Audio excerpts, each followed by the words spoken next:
Τι είναι αυτό? Ένα σφουργίτη.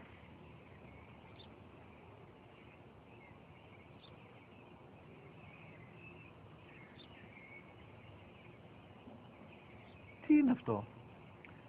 Μόλις τώρα στο είπα, πατέρα, σφουργίτη είναι.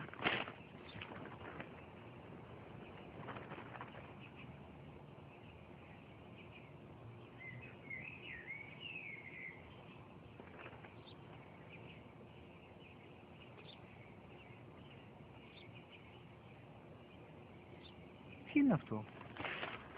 Ένα σφουργίτη είναι, πατέρα. Ένα σφουργίτη. Σπου-γι-τι.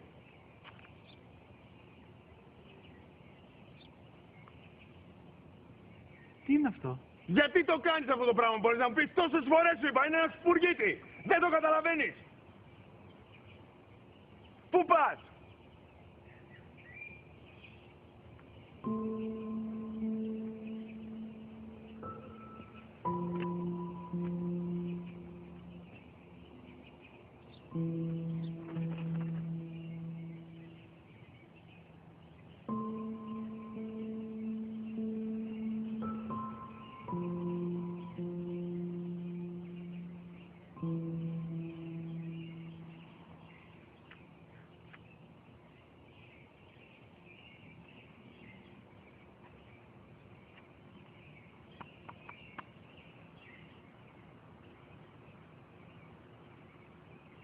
Δυνατά.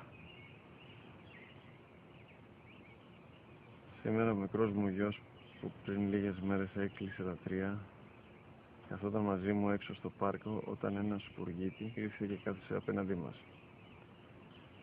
Ο γιος μου με ρώτησε 21 φορές τι ήταν αυτό και του απάντησα και τις 21 φορές ότι ήταν